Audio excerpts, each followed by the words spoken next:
holy shit, there's a lot of cameras. Seriously, I've been around some high production before, but check this out. There's 2 cameras over there, a camera there, and 2 cameras over there. I've been on national TV before with less cameras than this, way less cameras than this. What do you think about the traditional school system? Because there is no such thing as standard human beings. And so the way that you have it all is you create system and process and routine around the things that are important to you. And routine replaces the need for discipline, because I think to-do lists are a to-die list. to die. I feel the biggest pain when I see people who cannot find their place under the sun. Unmotivated, sad, and desperate people. Business owners, entrepreneurs, suffering from burnout, stress, and boredom, and no time for their family. My biggest goal is to help them realize that this world provides enough opportunities for everybody.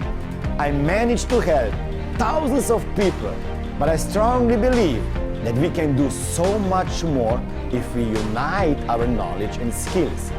And this is the reason I started doing interviews with the best visionaries and world changers. Their inspiring personal and success stories are a proof that everything is possible. All you have to do is listen and learn. Together, we can change our lives and the future of this world. Hi everybody, this is Warrior Family and I'm Smillion Mori. Hi my friends, you're all here because you believe that you can create and live the life worth living. But in order to live and create the life worth living, we must do something about it. And the purpose within this show is that I bring you, my friends, guests, their ideas, belief systems, habits, some hacks, tools, resources that can help you create the life worth living. And today I have a special guest, Alex Charfen. He's a co-founder and CEO of Charfen, a training, education, and membership organization for entrepreneurs and small businesses. Alex has dedicated his life to answering the question, how do you make business grow? And even more importantly, how do you help people grow? He is an expert on how to increase productivity, build massive momentum, and actually enjoy your business again without feeling like you are neglecting your family or sacrificing your health and happiness. Alex is also a biohacker, entrepreneur, speaker, and consultant for billionaires, Fortune 500 companies, and some of the most successful people in the world.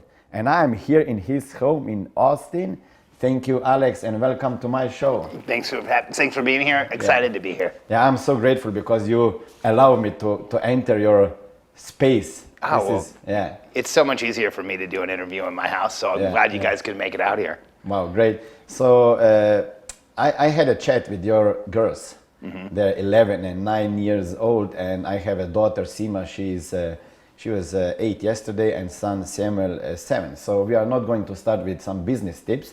Let's start with the family, because I'm all about the Warrior Family is all about the family and how to balance this business and life and the family and relationship and marriage. So I talked with them, and this is one of the things that I'm most interested in. What do you think about the traditional school system? Because they told me that you are homeschooling them. Yeah. So I think the traditional school system's broken, fundamentally broken. I think 30 prisoners with 1 guard just doesn't work. And when you look at how kids are treated in school and the amount of judgment they're subjected to, and especially here in the United States, I think schooling all over the world is fundamentally broken, but in the US it might be one of the worst first world education markets that there is, because we actually have this stated goal of standardizing people. You met my daughters, they're super unique. They're not gonna be like everybody else. They're not gonna end up trying to be like the rest of the people in their school. So When I look at standardized education, I think that's the problem. There is no such thing as standard human beings. And what they try and do is get everybody to learn at the same time, write at the same time, talk at the same time, do everything exactly the same. And the reality is brilliant children develop over time and they develop asynchronously. Or in other words, they might read it one time, do math at another time, understand something different another time. Einstein didn't speak until he was 4, but when he spoke in paragraphs. He failed algebra twice. Like, here's one of the smartest people, arguably, in the history of the world that couldn't fit into a standardized education. So the way I look at it is if your kid's having trouble in school, can't sit still, doesn't follow directions, isn't doing well with the teacher, congratulations. You've got a kid who's an entrepreneur, is going to change the world. Because in school, we sit kids down and we say, sit down, don't talk, stop moving, and listen. And then when they're 18 years old, we say, get up and go do something, and we wonder why they don't. And I think the reality is that school conditions us to be followers and to be factory workers. And so my kids don't need any of that. They don't need any of that. So what do you think? I asked them, what do you like about homeschooling? And they told me 2 very smart answers. Can you guess what they told me? My daughter Kenny's right over there. So what did they say about homeschooling? They probably said that they like to do, because they get to choose what to do themselves. Okay. No, that's not what they said? No. What did they say? They said we spend more time with our parents. Oh, yeah. That was the first answer. Yeah. We see them more. Yeah. And that will stay with me forever. Yeah, that's a big deal. That's a big deal. You know, I talk to people all the time who say things like, oh, we only get so many summers with our children. And I'm like, so many summers? What a depressing way to look at having a child. Like, oh, 3 months a year I get to have my child with me because they're in school. My kids are with us every day, all day. You know, we travel, we're together all day. They're here, they do their school. So yeah, no, I think for me, they were in school for about 4 months. They were in a traditional public school. Maybe I don't even think they made it 4 months. But for me, one of the hardest things I did was putting them on the bus every morning. It was horrible. And once it started not working out, we realized just how damaging it was. We pulled them out. But for me, it's crucially important to spend more time with them. Like I like having them around all day. I see them 20 times a day, and the average father doesn't see their kids at all day. So what was the second thing they said? The second thing they said, we don't like to take orders from somebody else except our parents. There you go. We don't want to listen to advice from anybody else. Yeah. From teachers. Yeah. Well, here's what happened to my kids. What happened to my girls, I think happens to a lot of younger kids, is that they realize that there's this person who's called a teacher that's supposed to be all-knowing, all-powerful, knows everything, and often teachers are presented that way. And my kids very quickly realized their teachers weren't experts. Their teachers really weren't good at the things that they wanted to know. They might have been good at the curriculum, but when my girls would ask questions outside of the curriculum, they didn't get answers. And so they very quickly, I wouldn't say they dismissed the teachers that they had, but they very quickly lost respect for the teachers that they had, and then they had a hard time going to school. Wow. So yeah, I'm thinking about my kids. You know, where to send them? Should I send them to some high school and get education, formal education, which I think that it won't help them. So yeah, no, for us the decision was easy. Yeah. You know, I'm very clear on where productivity and where success has come from in my life. And when I look at what I learned in school, other than a really good instructor, a teacher that I had, who's still a close friend of mine. I had a teacher 30 years ago, Rick Lara, who taught me speech. That was a huge game changer in my life. But outside of that, all of school was, for me, mostly a waste of time. It was trying to either figure out how to game the system or survive the system. But I never really was able to just deal with the system. And so, yeah, for us, it was not a big decision to pull the kids out of school. So you are an entrepreneurial family. Yeah. What advice would you give to some entrepreneurial couples, families, how they can save their marriage and family while they are chasing profits and you know, all the success in the business? I think one of the biggest issues for entrepreneurs with their families is that we don't put enough process in place, and we don't actually set aside time to make sure that we have a successful family. When you look at a business creates success by having the same processes over and over and over again, the same type of communication, the same type of planning, the same type of hiring. If you do those things well, you'll grow a very large business and be successful. Well, most entrepreneurs put a lot of time into those things, and then when it comes to their family, they have very little process, very little systems, very little organization. We're the opposite. Katie and I have annual planning for our family. We do quarterly planning. We sit down once a month. We make a plan for the month. Every week we align, and then we check in every day. And the kids are the same way. They have morning routines. They have their objectives for homeschooling. They know what they should be doing. And so I think the key to having a successful entrepreneurial family is making sure you schedule the time and you have a system and a process. Because people ask me all the time, what do I do to make sure that my kids and I have a good relationship? There's one answer: time. Time. The way that kids relate to you and become more like you and understand you and build a relationship with you is through time. And so any entrepreneur who's trying to do it without investing the time, it's not going to work. So is it possible to have it all? Yes. Successful business, great marriage, family, time with kids. Yes. Great body, you are in great shape. Thanks. So how do you do everything? Well, so when you say, is it possible to have it all? I have a sign upstairs that I had made for all of my groomsmen when Katie and I got married, and it says, you can have it all. It's a plaque.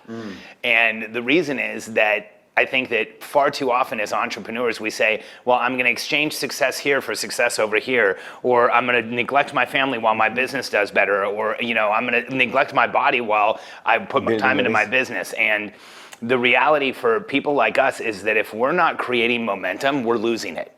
And so you can build your business all you want, but if you get sick, it's going to get challenged. You can try and go out and get clients, but if your marriage has problems, you're going to have problems. And so the way that you have it all is you create system and process and routine around the things that are important to you. And I think that as entrepreneurs, it's interesting because we fight system, we fight process, we fight routine. But if you look at what makes you successful, it's going to be system, process, and routine. And people talk all the time about, I'm using willpower, or I'm going to change this, or well, willpower doesn't work. It breaks almost immediately. And by the end of the day, if you're trying to use willpower to get things done, it just won't work. But when we install habits and routine and process into our life, and we follow habit, routine, and process, all of a sudden we have a lot of willpower. And so if you want to have it all, you have to build systems and process around what's important to you.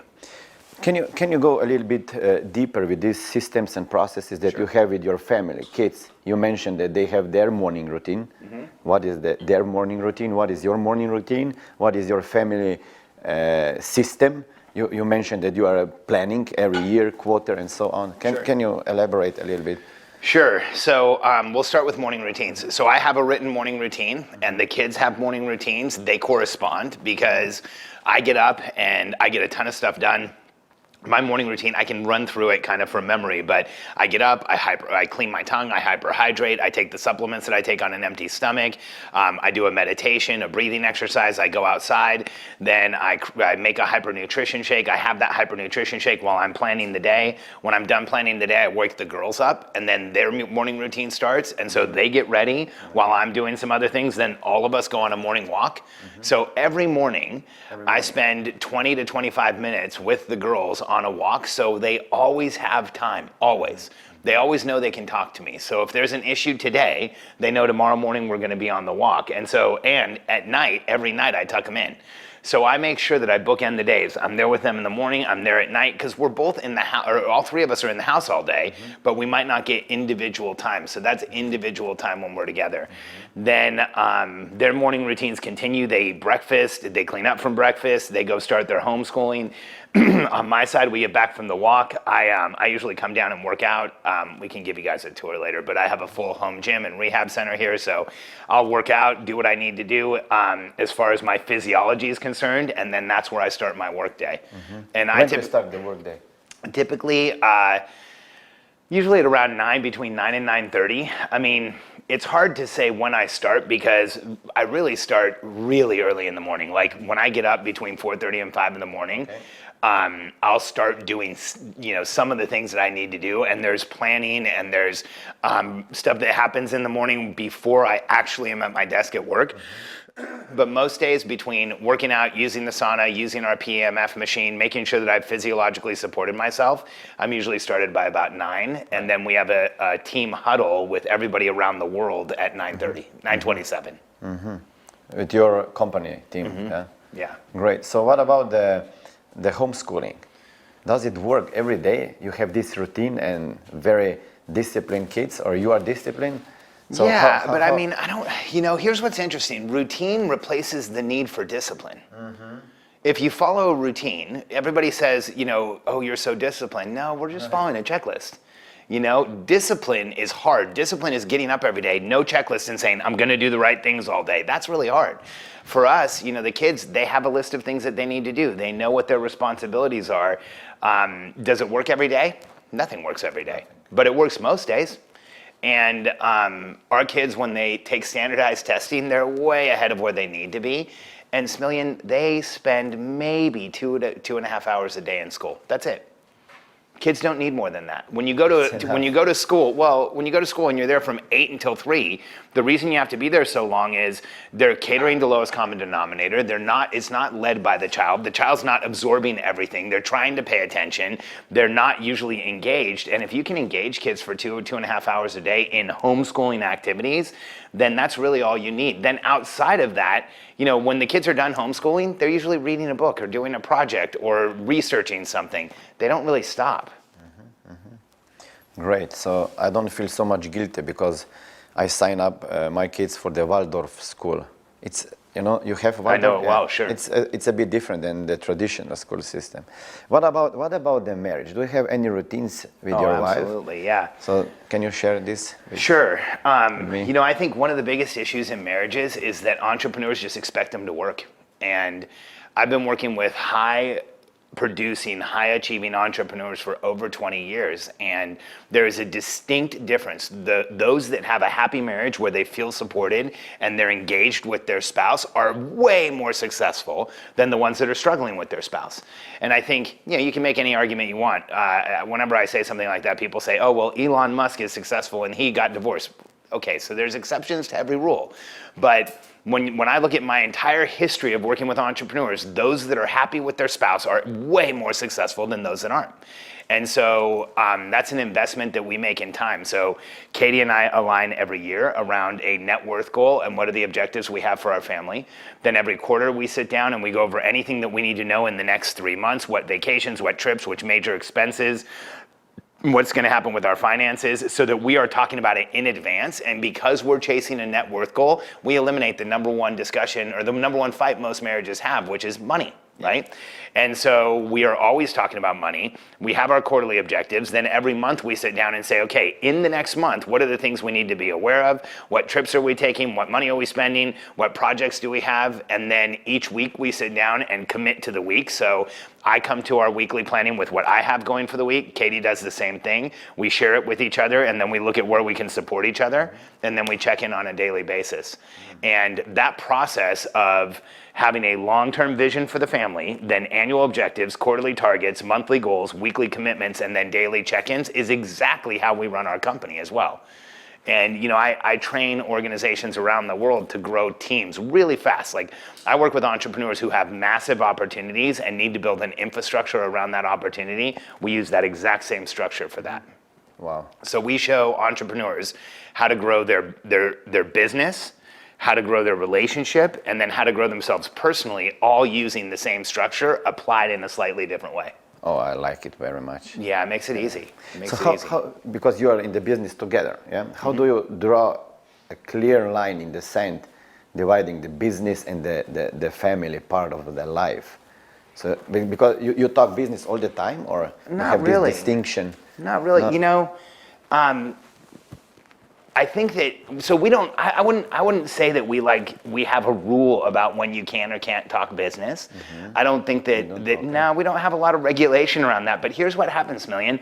Because we have times where we sit down and align, because we have those discussions intentionally, it doesn't run over into everything else in the family. And so if I'm thinking like, oh, I've got to tell Katie about this, well, I know that I have our morning check-in so that I'll be able to tell her. Or if there's something that I'm really frustrated with, then we'll just have the conversation and then we'll handle it in one of the meetings that we have together.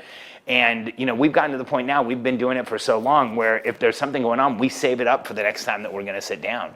And so I think when you look at couples that don't have any process or any structure, and they work together, the business just becomes consuming. It takes over everything.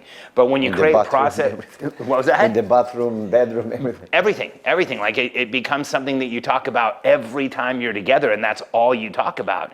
But if you create process and structure in a marriage where you both know what's going on, then it doesn't become as consuming. It's not as obsessive as it can be. There is always this debate among men. Should I be with my wife in the business or not? Is it good or not? Many of them, they say, I don't like my wife being with me in the business, the same business. What do you think about that? I think, well, obviously I've worked with my wife for like 15 years. Yeah, me too, like 20 years already. Yeah, and Katie is on a medical sabbatical now, so she hasn't been working with us for about 3 months. She took some time off. I don't think a lot of people get the opportunity to have a sabbatical at any time in their lives, so she's doing that. She's actually coming back into the business right now. But when people ask me, should I work with my wife or should I work with my husband, which I get both. I work with a lot of women who are running businesses. And my answer is always the same. Working with your spouse is one of the biggest privileges you can have in a marriage. It's one of the most incredible things that you can do. And running a business successfully, building a team, creating an effect in the world, changing people's lives, it's one of the most spiritual and empowering things that we ever do. And when you can share that with the person in the world who's most important to you, it's game changing. It's a complete life changing event to grow a business. And so whenever somebody says, should I work with my spouse? My answer is always yes, because you chose your spouse for a reason. And now that's with some caveats. If you're one of the things I tell every entrepreneur, whether they work with their spouse or not, is I coach around 2 rules for entrepreneurial success. 1, your marriage is most important, and 2, you should be transparent in your marriage all the time. So transparency is absolute. You communicate everything. And if you're willing to make your marriage most important and tell your spouse everything that's going on, then you should work together. And if you create process around that, where instead of like, oh, I'll tell him when I can think about it, but you have a system and a structure where you're communicating at the same times and your spouse knows what's happening, it can be the most rewarding thing you do. And I coach a lot of companies and they're all growing very fast, but the ones where the spouses are working together and they're aligned, those are typically the ones that grow the fastest. So I like it because I'm with my wife in the business 20 years and our relationship is great because of that fact. Yeah. So I think if you argue in your personal family life, then it's hard to work in the business too, and vice versa. Well, I think if you're arguing, that's a symptom. That's not who you are. If you're arguing in your marriage, usually that's because there is a lack of understanding or there's a lack of acceptance or there's a lack of something going on. Usually it's just a lack of communication. Arguments are usually spurred by one person's expectations not being met, but the challenge is a lot of times those expectations aren't communicated. So if you are communicating and you're talking and you're putting out clear expectations, there shouldn't be a lot of arguments in a marriage. I hope many couples that watch this show now will start the business together. No question. Alex, let's talk about the business a little bit. Sure. You have worked with thousands of entrepreneurs and you claim that there is one thing we don't need as entrepreneurs, and you said we don't need more motivation. No question, yeah. Why? Well, what do we need then? Well, I don't think that entrepreneurs need to be motivated. When you look at our personality type, we come in a pre-motivated package. The fact is that, most entrepreneurs are so motivated, they're looking for a place to put the energy that they have. They don't need somebody to help them get more energy, and when you go to these events, and I have a really hard time with the people who help people set goals. When I go to a conference and the person gets on stage and says, hey everyone, we're gonna set goals. Okay, so write down the biggest number you can think of and this is gonna be exciting, blah, blah. And when that guy starts talking, I leave. because that type of noise, that type of garbage, it just confuses me and it's frustrating. And we don't need to set empty goals. We don't need to be motivated into doing things. What we need is clear frameworks, clear structure, a process to actually put our energy into something that will grow. And I think far too many entrepreneurs are in this place where, because of the marketing around us, because of the climate that we work in, they think they need motivation. What they really need is clarity around how to grow their business. And so the way I look at it is, if entrepreneurs have clear process and structure, if we have confidence in where we're going, we don't need motivation. When you need motivation, if you're not feeling excited, if you're having trouble getting up in the morning, I just did a podcast on this yesterday. If you're not excited getting up in the morning, if you're sleeping in, if you're procrastinating, if you're having trouble figuring out what to do, if you're not really excited about every day, you're probably self-sabotaging. And the reason why we self-sabotage is because we don't have clarity as to where we're going. So we don't need motivation, we need clarity. We need to understand what's coming next and have confidence in it. And so the way that we work with entrepreneurs is, I mean, when people come into my conferences, I often say at the very beginning, I want you all to understand something. I'm not a motivational speaker. I'm not going to motivate you at all. This is what we're going to do. I'm going to show you how to grow your business, and I want you to leave the motivational thinking at the door. Because here's what happens in motivational thinking in businesses.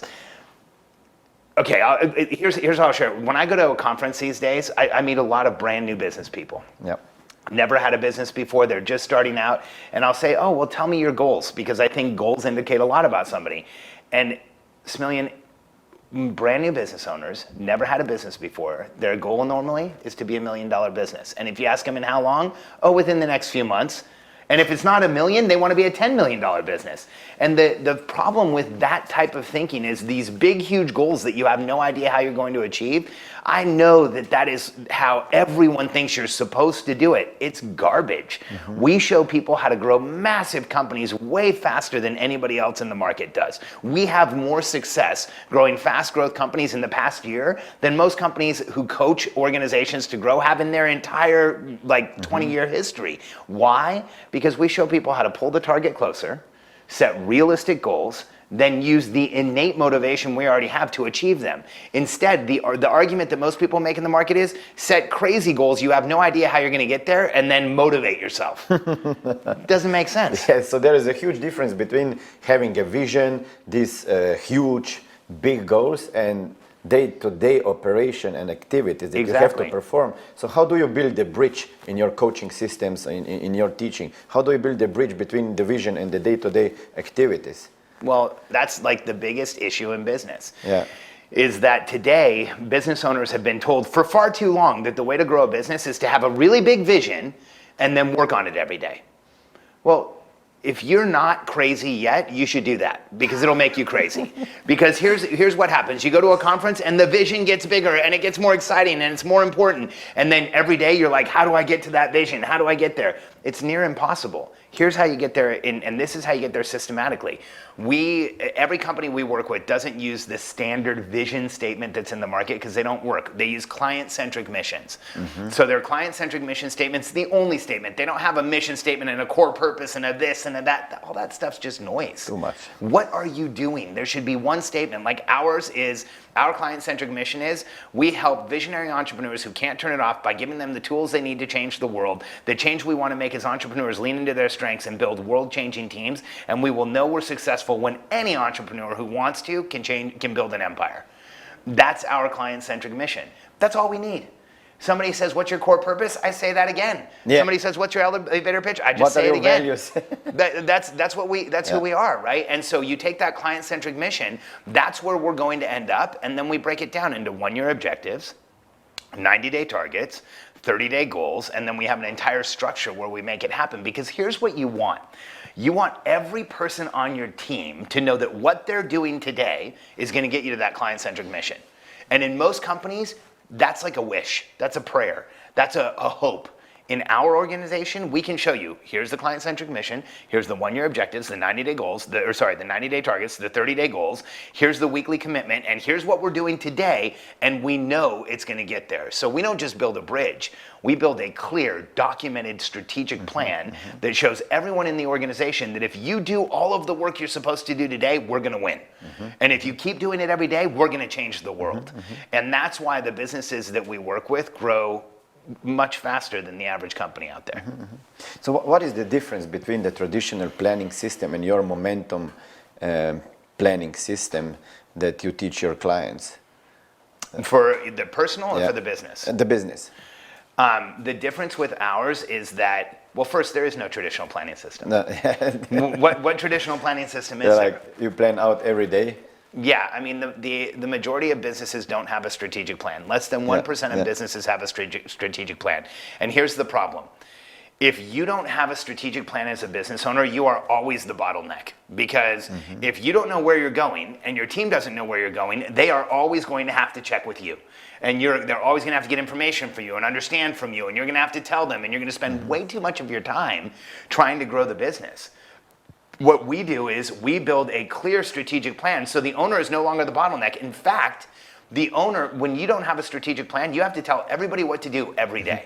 When you have a forward-looking strategic plan, your team goes out in front of you and you can coach success along the way. It's the difference between what we call transactional management and transformational leadership. Transactional management is you tell everybody what to do, you check that it got done, and you tell them what to do again. If you do this every day, You get tired. it will kill you, especially as an entrepreneur. And what happens is people build teams and then they tear them apart.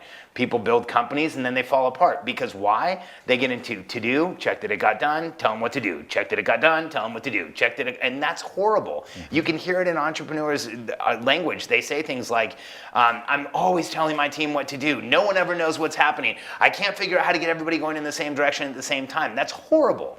So what we do is, forget about that whole transactional management because it's going to drive you crazy and everyone around you crazy. Instead, we have a clear strategic plan. So you have a clear outcome, you coach success along the way, and you get massive results.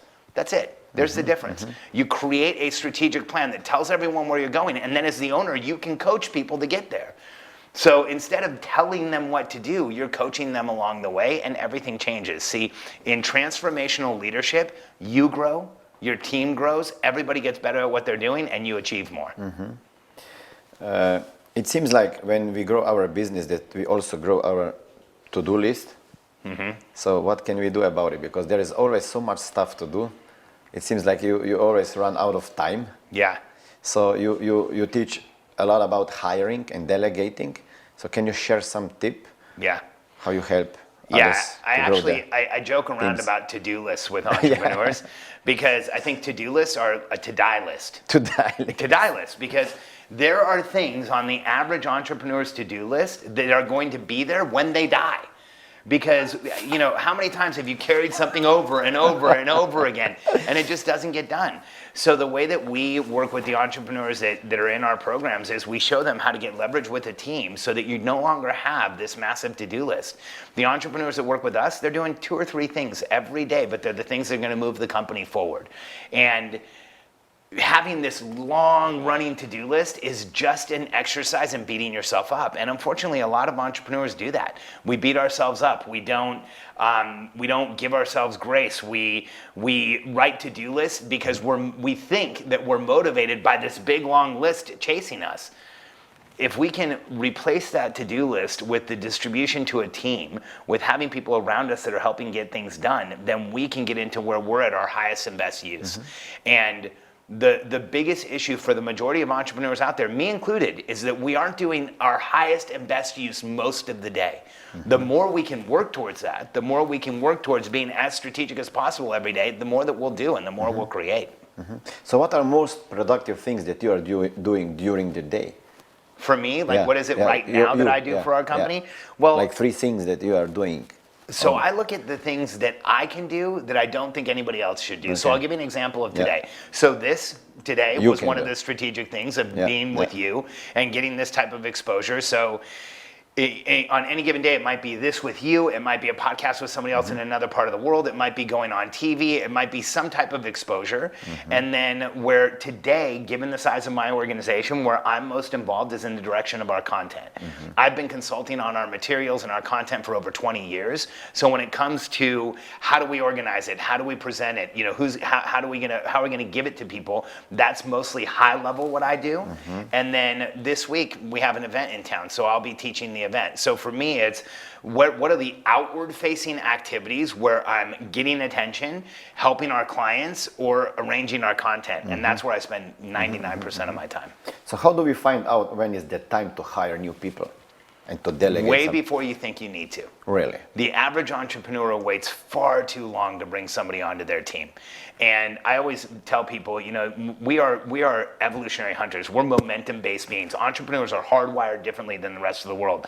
We learn very little standing still. If we're not active in doing something, we're not learning. And we learn almost nothing alone. You know, I look at solopreneurs who say, oh, I'm never gonna have a team, and I just feel sorry for them. Because your entrepreneurial development is in its infancy until you build a team. You are a baby until you build a team. You have very little entrepreneurial knowledge until you build a team. You know, I've been building teams my entire life. I think for me, I realized very young that I wasn't good at most things. I'm really not. I joke around with that and people think that I'm making a joke. I'm being very honest. I suck at a lot of stuff. You know, I'm dyslexic, I can't spell, I can't write, I have a hard time with math, I have a hard time with, like if somebody writes something in cursive, I can't even read it. When it comes to calendars, I open a calendar, I get heart palpitations. Electronic. I can't stand all that stuff. So Me neither. I've always had a team around me that takes care of it. And so I think the average entrepreneur who doesn't have a team doesn't know how much they're giving up. Because the growth cycle for an entrepreneur, I would say 20 or 30% is starting the business, and the rest is learning how to lead and motivate people. Yeah, many people, many entrepreneurs, they think that they are not born leaders. And really, do we have a skill to recruit, to delegate, to monitor? Well, I look at it differently. I think entrepreneurs are not born managers, and we're not. No, we suck at managing. Yeah. I mean, the average It's entrepreneur terrible with for a me. multi-million-dollar business can't even manage their closet, much less like anything else.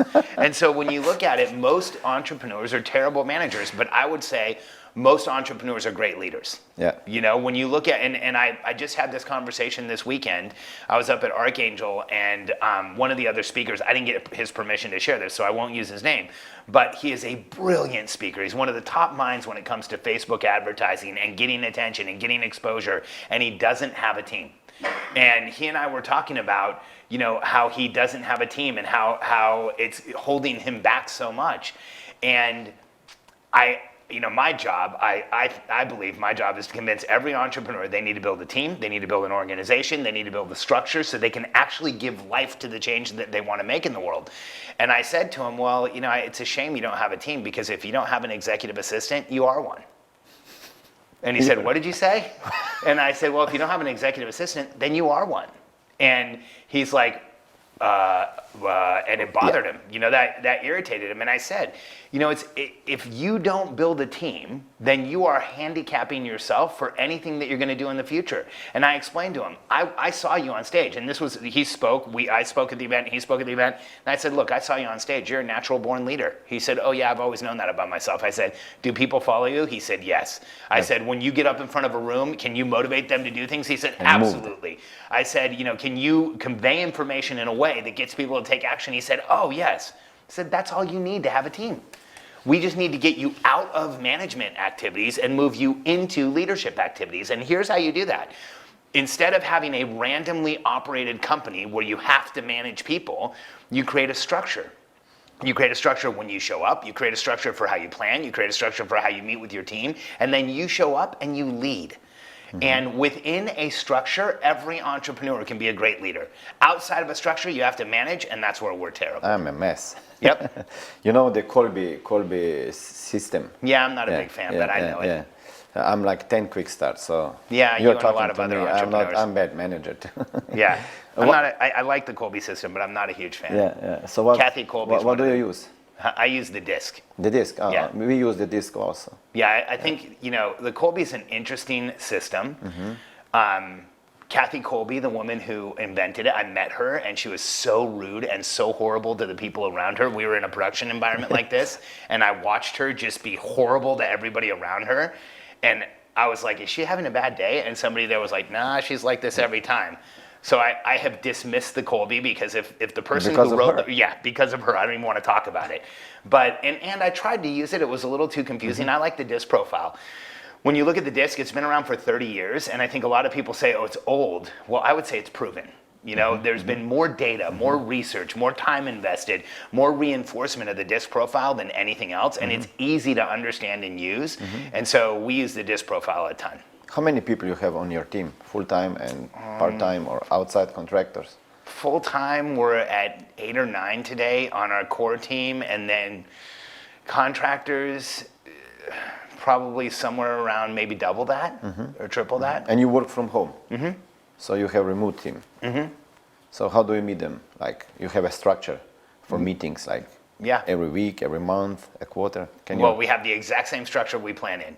So once a year we do our annual meeting. Every quarter we do our quarterly meeting. Every month we do a monthly meeting. Every week we have a weekly commitments meeting, and then we have a daily huddle. So how long they last, like this So- daily huddles and weekly? So it's interesting that you bring this up. So the average entrepreneur is spending somewhere between 50 to 75% of their time managing their company and leading their team. Yeah. Somewhere between 50 and 75%. So if you look at the average entrepreneur who works 40 to 60 hours a week, that's somewhere between 1,000 hours on the very low end and 2,250 hours on the high end. 2,250 hours is more than a full-time job. So the average entrepreneur is spending a lot of time leading their team. The way we show entrepreneurs how to do it is you have your annual meeting, it's about 2 hours. Quarterlies are about 2 hours. Your monthlies are about an hour and a half. Your weeklies usually are about 1 to 2 hours. And your daily huddle's 30 minutes. If you add up all of the time involved in our planning structure for both forward planning and communication, it's about 300 hours a year, including all of your preparation time. So we take people from 1,000 to 2,250 hours to 300. So we have more time to work on some more productive things. Well, and when people ask me, how do you have so much time for your kids? How do you spend so much time with your family? How do you have time to work out? You know, how do you get all of the things you get done? Well, I'm not spending the wasted time that a lot of entrepreneurs spend doing transactional management. I never have to say, here's what you need to do. Check that it got done. Here's what you need to do again. That's just not how it works. We take inexperienced people, bring them onto our team, show them our structure, and they thrive. We take experienced people, bring them onto our team, and they're more effective than they've ever been in their career. Unbelievable. What are some of the 3, maybe 4 key habits that every entrepreneur should develop? Key habits. Yeah. So I call these keystone habits. Keystone habits. Keystone habits because, and this is part of like my obsessive research throughout my life. You know, when I was younger, I was not very successful. I didn't have a lot of friends. I was different than the kids around me. I didn't do well in school. I didn't really know where to turn. So I started reading about successful people. And I got obsessive about reading about successful people. You read a few of them. You read biographies, autobiographies, third-party accounts, and if you read enough, you start seeing patterns. And so for me, it wasn't just about what habits do I want, it's what habits have successful people used throughout history to be successful. And so I've written products about the keystone habits for entrepreneurs. So we have a product called Momentum Masterclass, and it is all of the keystone habits you should have as an entrepreneur to maintain and increase your momentum. So for me, one of the most important, and most entrepreneurs don't think about it, is hydration. And I have a program that's $60,000 a year to work with me in a group. There's no one-on-one contact with me. You're in a group, and it's $60,000 a year, and we'll show you how to grow your business. We do 3 things. We show people a forward planning structure, a communication system, and how to build the infrastructure of the business. We start with water because we show entrepreneurs how to explode their businesses. We worked with a company last July, we started last July about 13 months ago. They were a $2 million a year business. In 13 months, they got to $30 million a year. That type of growth is explosive. That type of growth will take over your life. It's confusing. It's difficult to deal with. So we show entrepreneurs the keystone habits that keep you mind, body connected, and water is absolutely one of them. We show everybody how to get crazy hydrated. We have a program called GetThirstyNow.com, or it's the 10-day natural thirst challenge. But I got so obsessed with water that I actually created a program to show people how to drink water without working at it. And so the keystone habits, 1 is water, 2 is having a morning routine, and 3 is daily planning. But planning in a way that's not just a to-do list. Planning in a way where you create an intention for the day. You offload where you were uncomfortable the day before, and you actually create momentum moving forward. I think one of the biggest issues entrepreneurs have is that we tolerate far too much. What do I mean by that? We put up with too much. We're uncomfortable all the time. We don't admit it. We don't put systems in place to offload what's bothering us. And most entrepreneurs are really good at putting up with stuff because, every one of us has been in the situation where you don't have enough time, you don't have enough energy, you don't have everything that you should. There's a small light at the end of the tunnel. Everybody around you is like, hey, look out, it's a train, but you keep going towards that light. You bring it towards you, you bring yourself towards it, you finally step through it, and that's where you create your life. That pattern of going against resistance and actually succeeding makes it so we feel like we have to tolerate far more than we should. See, I think most of us are putting up with things we don't like. We have people, places, and things in our life that are taking away our momentum. We're not relentless about making sure everything is moving us forward. And so I always explain to entrepreneurs, you're tolerating too much. And if you want to create massive momentum, you can do one of 2 things. You can do everything it takes to make momentum happen, which that's what most of us do, or you can just remove all the things from your life that are taking it away and you get it for free. Oh, great. What are some of the key metrics that we should measure as entrepreneurs? There are so many of them, but like one key, I think that you talked about one key metric. Net worth. Net worth. Net worth. Wow. Net worth. Most entrepreneurs don't We track forget about that. It's ridiculous. It's scary how many entrepreneurs don't look at their net worth. And one of the biggest issues I've been doing this for a long time. I've worked with hundreds of companies. Right now we coach about 60 of the fastest growing companies in the country, maybe in the world. And we coach people to increase their net worth. And I think most coaching companies most coaching companies don't understand how to do that. And here's what's so ridiculous. Oh man, this is a crazy story. So last week I was flying to Canada to go up to Archangel. My friend Giovanni Marsico had a big event. And I got on the flight to Canada, and the person who was sitting next to me works at another coaching company, owns another coaching company that does what we do. And he works with an author who's all about scaling up and talks about Rockefeller habits and some other stuff. And so he's the partner of that author. And we were talking about his business. And Smillion, he has a $4 million business with 33 people. And he's not making money. He's not profitable. And I said, what do you mean? How do you have a $4 million coaching business with 33 people and not make money? He said to me, like very arrogantly, well, I'm building a business to sell it. Every time an entrepreneur tells me that, I'm like, what are you talking about? How do you make decisions in a business if you're not making them around profitability? So what is guiding your decision making? The way that we teach people how to build their business is you do an analysis around what's going to make you the most money and what do you need to do to grow the business. You look at your profitability, you look at the 5 core functions of the business, and then you make decisions.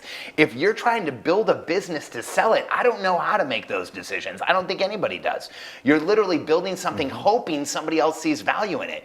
The way that I show entrepreneurs how to make money or how to grow businesses, create an incredibly profitable business and take that profit out of the business and put it in your bank account. There's way too many people out there that are working really hard for a year or 5 years or 10 years and they've never increased their net worth. You don't know how good an entrepreneur you are until you're debt free. Then you see how really incredible you can be. And then being debt free, you will show up different. You will be a different type of entrepreneur. You'll think different. And then once you get past debt free and you have $1 million in the bank, then you're a totally different type of entrepreneur. If you feel like you're stuck, you're plateaued, you're not doing everything you want to do, put some money in the bank and see how you change. These guys who are building businesses to sell them, they confuse me because here's the math. I'm going to kill myself, build this asset somebody else might buy someday, and then I'm going to have everything I want. What a joke. Here's my math. I'm going to have everything I want, build a business around what I want, and make millions of dollars. You tell me which one you want to do. Your version. It's crazy the other way. But it's different. You don't hear this type of advice on the market. No, because most people don't really know how to grow businesses. And here's the difference between me and 99% of business consultants out there. And I used to apologize for sounding so aggressive. I don't apologize anymore. Most consultants suck, and they shouldn't be consultants. They should lose their consulting business because they haven't successfully done what they're telling other people to do.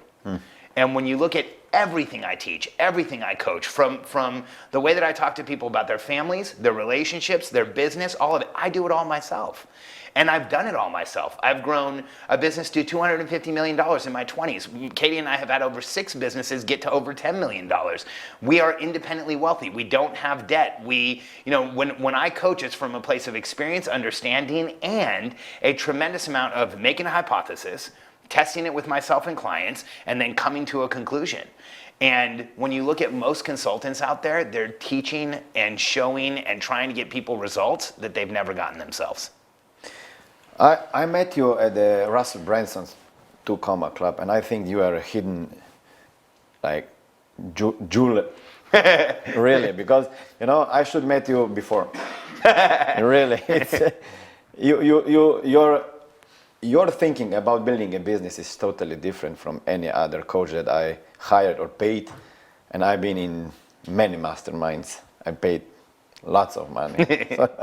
So I think the next step is to sign up for your mastermind. It's funny how often I do a podcast or something, somebody interviews me, and then they come back and join one of our programs. I absolutely agree. Yeah. So let's talk about these nine levels of the Billionaire Code. Sure. Can you walk us quickly through the 9 levels? It's kind of hard. We can download you can download the Billionaire Code. So yeah. why don't I talk about the structure of it, and then people can go download it, because it's kind of tedious to go through all 9 levels. Yeah. But here's what the Billionaire Code is. When I was reading about successful people, at the very beginning, when you read the first 10 biographies of successful people, everything looks different. You read 100, it looks even more different, more confusing. But I was convinced that there was patterns there. I was convinced that if I continued to read, I would figure something out. So I obsessed over it. You've walked through my house a little bit. You'll notice that in almost every room there's bookcases. It's because we buy books all the time. And we're always reading, and I'm always looking at patterns. And one of the patterns that I saw in the lives of successful people is that, one, successful people's lives are driven by questions. But periods in our lives are driven by specific questions. And I created that list of questions. It was in my original book, The Entrepreneurial Personality Type. It has the list of questions. And I just kept working with that list over and over and over again. And I saw these clear 9 transitions that entrepreneurs went through in order to build their lives. The questions were what drove me. And then I built out the structure around it for the Billionaire Code. And here's what it is. It is the definitive path to go from 0 to over $100 million, and exactly where you should be focused at each level. Because here's the biggest issue with entrepreneurs today. Most entrepreneurs are working really hard. They're focusing, they're trying to do the right thing, but they're not working on the right stuff. They're working as hard as they can, and they're not making progress. Why? Because they're focused on the wrong thing at the wrong time. It doesn't matter how well you do the wrong thing, it's not going to give you momentum. And so when you look at the Billionaire Code, you can quickly identify where you are as an entrepreneur, what you should be focused on right now, and what's coming next. And you can see if there's anything you didn't do. So if anybody wants to, they can go to billionairecode.com, download the 9 levels, figure out where they are, and it's like an instruction book to create success. What is the entrepreneurial personality type? Can you elaborate on this? Sure. You have the whole manifesto. I liked it very much. Sure. So, when I was younger and I read about successful people, I thought I was going to find something completely different than what I did. I was so different than the people around me. I never thought I would be successful. And then I went and started reading about successful people. And Einstein didn't read until he was 4. Newton was the guy who discovered gravity sitting underneath an apple tree. What we don't tell about the story is that he was underneath the apple tree because he was antisocial. Pythagoras went to his death. Instead of saying, okay, you're right, I'm wrong, they killed him. Socrates walked into the middle of a field and drank poison instead of telling everybody they were right. Like throughout history, the people who have changed the world, the people who have made things happen, have been those that are different and misunderstood and frustrated and restlessly agitated. And the people who make things happen are often the ones that look like they're never going to. And so the more that I researched success, the more that I looked at successful people, the more I started realizing that the qualities that create success are consistent. And the entrepreneurial personality type, in my belief system, is the evolutionary hunter. When you look at the world, we are that small segment of the population that has been evolutionarily programmed biogenetically, epigenetically for millions of years to get up every morning and go on the hunt. And every one of us is compelled to get up and go do something. And so when I look at the entrepreneur, I just don't see a position that we hold in the world of business owner. What I see is it's who we are. We are evolutionary hunters. We can't turn it off. You ask an entrepreneur, right? You can't. You can't. And there's a reason. Here's why we can't turn it off. You know, the rest of the world can. The rest of the world calls in sick. Have you ever called in sick on your business? Can you imagine saying, hey, I can't come in today for my business? No. The rest of the world loves it when they get sick. They're like a day off. The rest of the world is waiting for retirement so they can stop doing anything. Entrepreneurs don't even understand what retirement means. Why? Because we are biologically programmed, chemically programmed to go on the hunt. It is a survival instinct. Because when you look at how the fact that the human race has survived for thousands of years, we've survived because we went out and hunted. We are that small segment of the population that gets up in the morning, goes out into the future, creates a new reality, comes back to the present, and insists it becomes real. The rest of the world doesn't do this, Smillion. The rest of the world wants everything to stay the same. They want to be average. They follow trends. They want to dress like everybody else. They're competing with their neighbors. Entrepreneurs are clearly the only source of consistent positive human evolution, and we always will be. And the reason that I share the entrepreneurial personality type is that I think that everyone like us has felt different and awkward and alone and like a party of one. We felt like there was nowhere for us to belong. A lot of entrepreneurs, people like you and I, we end up in jail or in an early grave or checking out or doing drugs because we feel so different that we can't figure out where to belong. And the reality is that if you felt different or awkward or alone, I get a little emotional about this because I've dealt with so many people that have been there. But if you felt different or awkward or alone for any reason, and you know you can't turn it off, I want you to think back through history to anyone you remember, anyone who matters to be remembered. And I want you to know they were just like us. And when you think about anyone in your life who's mattered, anyone you think about who's changed your life, when you think about who you've read about or thought about, or the people throughout history who've called out to you and you know who they are for you, I want you to know that's not just people who are important to you. That is your tribe. That is who you are. That is your birthright. We were put on this planet to get up every day and make this world a better place. And if that means you go out and you build a business and you build a team and you make hundreds of millions of dollars, that's exactly what we're here for. That is your birthright. So we don't need to feel guilty about it. Fuck no. Yeah. And if we ever feel guilty, we should get over it as fast as we can, because that's the rest of society imposing their limitations on us. And you know what it feels like. Slow down. Slow down, stop talking, stop getting What is so wrong aggressive. with you? What's wrong with you? Why do you need to do so much? You know what? That's just the rest of the world getting in our way. And here's in entrepreneurs have always been judged for our behaviors in our lifetime, but remembered for our accomplishments. Focus on your accomplishments and let everybody judge your behaviors. And not impressing others. Who cares? You mentioned a couple of times your childhood. You were different. Can you share some personal challenge from the childhood that made you who you are today? Oh man, I mean, it's hard to talk about my childhood without talking about challenges. I was terrible in school. I had a really hard time sitting still. I still do. I had a hard time following directions and paying attention and doing all the things that are supposed to make you successful as a kid. I just wasn't good at any of them. And I was so different than other kids that, you know, adults would say things like, oh, hey, look, there's Jennifer and Johnny and Alex. And I would hear it. I would know that they were saying that. And so most of my childhood was an exercise in staying out of the way and trying not to be noticed, but it never worked. And so I think, when I look at who I was as a kid and how it created who I am, if I hadn't felt as uncomfortable as I did, if I wasn't as confused as I was, I probably wouldn't have done all the research that I did and all the reading and all the obsessive behaviors around creating who I am today.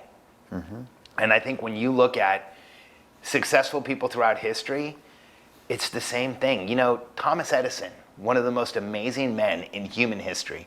It's hard to argue that like you can argue there's other amazing men, but it's hard to say there's men who are more amazing than Thomas Edison. You can argue that there's people who match his stature, like Michelangelo or Da Vinci, or they were on his level, but Edison was incredible. He created the light bulb. Like he went into his garage in a time and place where it was unheard of, and he said he was going to turn night into day. How crazy is that? Thomas Edison was sent home from school at 5 years old for being dumb. That's what we need to look at. That's all we need to understand. If anybody watching this has had a kid that the school is telling you there's a problem with them sitting in class, make an appointment with the school and go tell them they have a teaching disorder. Because the kid who doesn't learn like everyone else, talk like everyone else, walk like everyone else is the kid who's going to go change the world. Wow, this is so powerful. If you look back, how would you get to where you are right now in half time? Oh, I could do it in way less than half the time. Oh, really? I would take the frameworks and structure that I have today and apply it 20 years ago. I've been working on this stuff since I was in my teens. And when I was in my 20s, I started a consultancy, an international consultancy, where we worked with companies all over the world, and we did business in the US and Latin America, and I got to work on a lot of the structures that I have today. But the difference for me, when you say how would you get there half the time, if I could go back to 21, with the frameworks and planning system and structure I have today, I'd get there in a couple of years, not half the time. What advice would you give to yourself at 21 years old now, if you look back? Focus on systems and process and habit and routine, because that's all that changes you. Very powerful. Yeah. And quit looking for like the one thing that's going to make everything better, because it's not there. It's not there. It's a combination of a lot of things. We always have this wish that we will not work so much. Well, I don't know. I don't work that much. I don't. Yeah, I see on Instagram. Yeah, I don't feel like most of what I do is work. Yeah. And I don't think that most of the people who work with me would say that most of what they do is work. Oh man, it's raining like crazy. Yeah. I'm glad we didn't do this outside. Yes. That would be a huge problem. That would have been disastrous. Gosh, it's like it's a monsoon out there. But so I think, as entrepreneurs, we say things like, I wish I didn't work that much, but the reality is you want to work. Yeah. We all want to work. Yeah, I like to work. Yeah, we all love what we do. And so for me, it's not that we don't want to work so much. I think it's that we don't want to work without being effective. Because for people like us, if we can work every day and create a massive effect in the world, we won't stop. A couple of days ago, I got an email from Russell. And inside there was a question. You suddenly lose all your money. Sure. Your name, your reputation, your following, GV partners, your guru status. The only thing you have is your knowledge, marketing know-how, laptop, Wi-Fi. What would you do to save yourself? For me? Yeah. If I had to, like, that's the Plato or Plomo question. Yeah, something. So I'm one of the coaches for the program that Russell's doing that for. And I love Russell. He's a good friend of mine. I was just up in Boise, and in fact, we just put out a video blog this morning on Charfen TV. So you saw me hanging out with him. And if I was in that situation, actually, you know what? I was in that situation. I was in 2007. I lost everything. What happened? My wife. So in my 20s, I ran a consultancy, and when I met Katie at about 32 years old, I started selling that consultancy. We sold it. In the early 2000s, we built a real estate company, and I took the money that I made in that company and we built a massive real estate empire in South Florida. We had an acquisitions firm, we had a property management company, I was a mortgage broker, Katie was a real estate agent. We were making hundreds of thousands of dollars a month. We had a multi-million dollar massive, tens of $1 million portfolio. We had properties all over South Florida. And in 2007, the market crashed and we lost everything. Smillion, we went from making hundreds of thousands of dollars a month to making nothing. Like zero, not a penny. We had a 5 or 6 month period where nothing came in because the market shut down so fast and so aggressively. Our properties lost all of their value so fast. And we had a just to give you an idea, we had 4 condos in a place called Stonebridge Garden, Florida, and we owned them somewhere between $150,000 and $180,000 value, and the loans we had on them were $80,000 to $90,000. Those properties went from $150,000 to $180,000 in value down to $15,000. $15,000. So we lost everything. So I've had that moment. I've had the moment where we were bankrupt. We could barely afford the lawyers to go bankrupt. And what we did, and I had no credibility in the market that I was in because we were going bankrupt, and the market I was in was imploding. And Katie and I, after a couple weeks of like trying to figure out what to do, we created a product. And it was called the Certified Distressed Property Expert. It's exactly what Russell talks about doing. I went out and I interviewed real estate agents. We created this product for the foreclosure market. Here I was getting foreclosed on. We created this product to help real estate agents in foreclosure. We created a sales letter, and I went out and started selling it. And in the first year we were bankrupt with no money coming in. The first year we made about $100,000. The second year we made about $500,000. The third year we made $7.2 million. The fourth year we made $10 million. And we were liquid millionaires within 12 months of going bankrupt.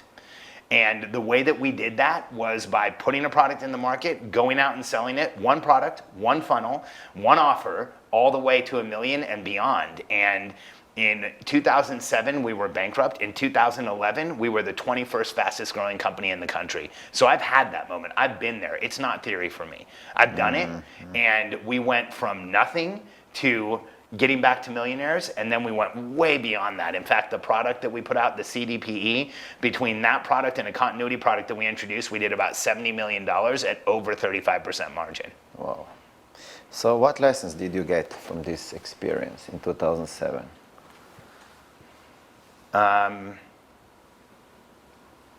It doesn't really matter what's going on in your life as long as you find an opportunity and just focus on it.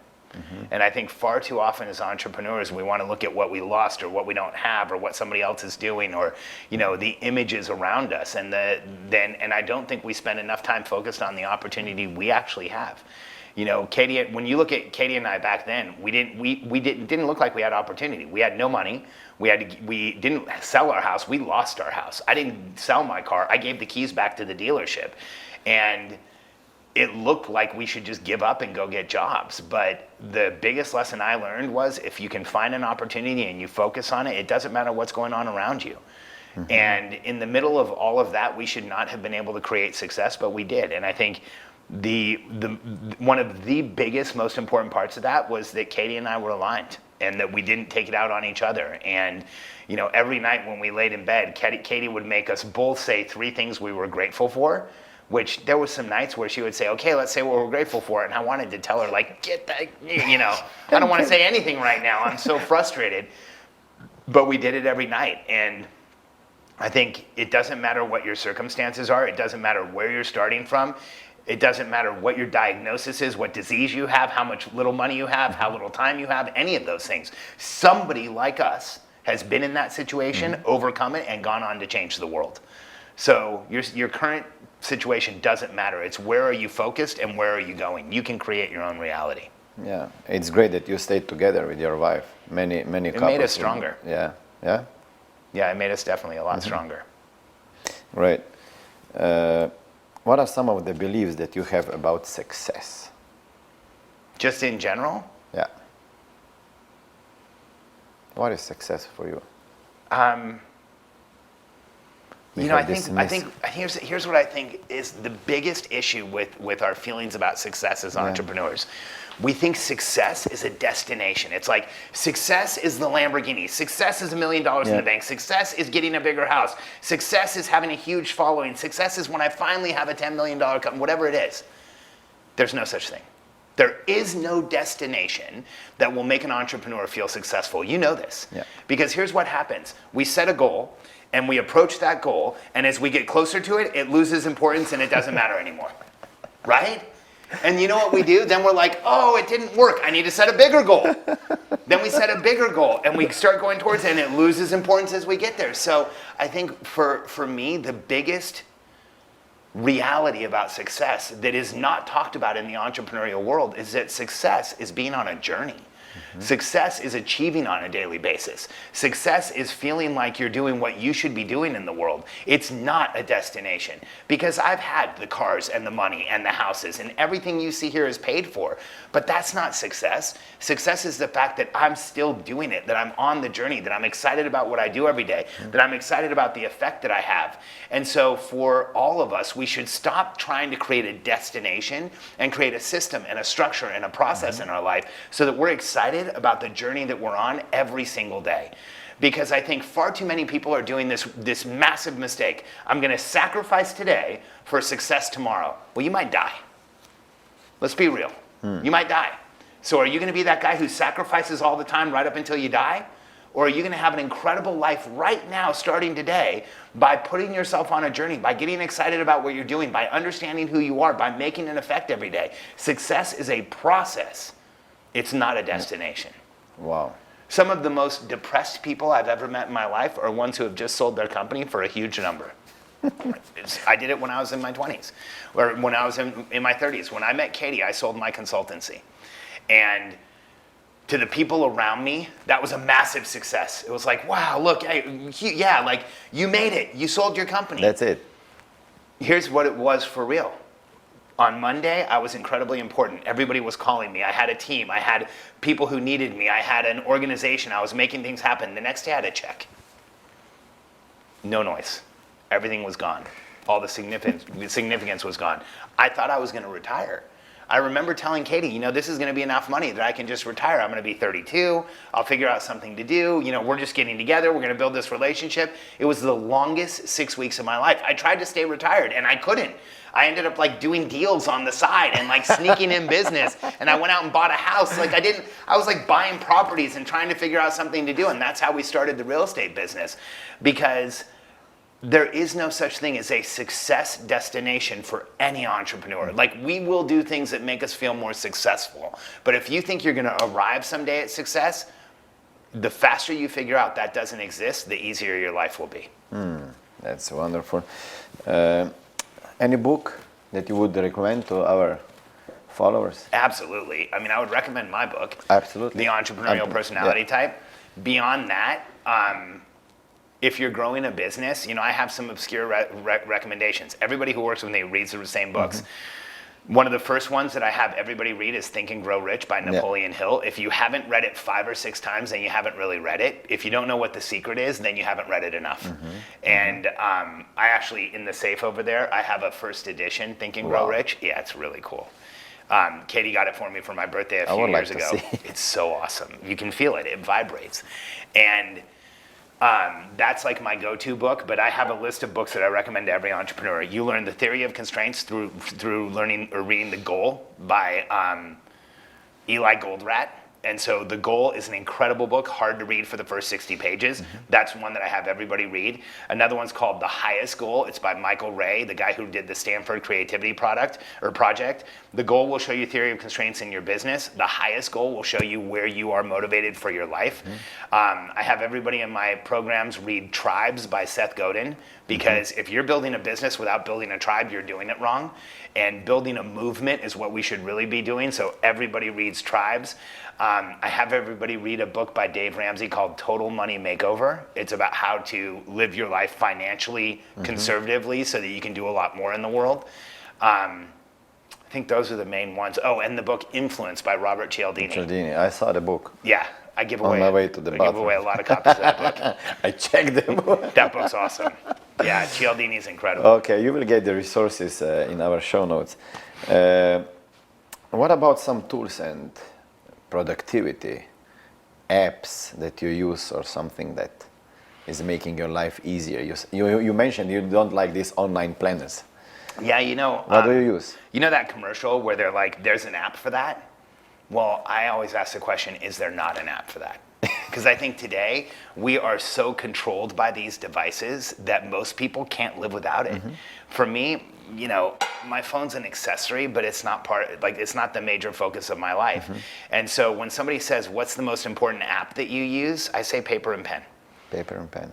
We have way too much electronics around us. We have way too much confusion, way too much complexity. When you look at how most people try to build a business today, they first have to learn Trello or Asana or some project management crap that they think they need to actually run a business.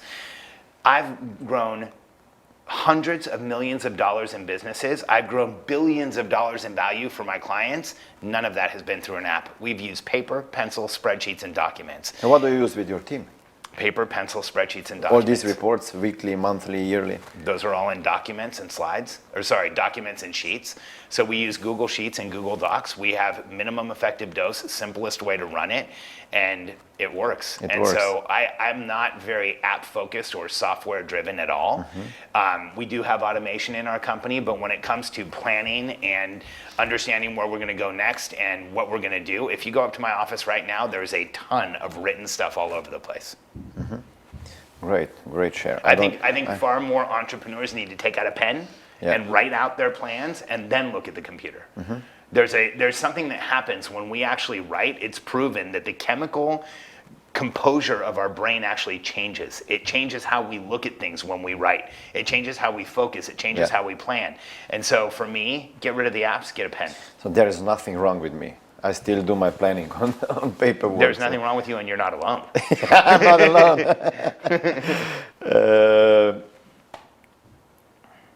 One, maybe last question. We are already 1 hour.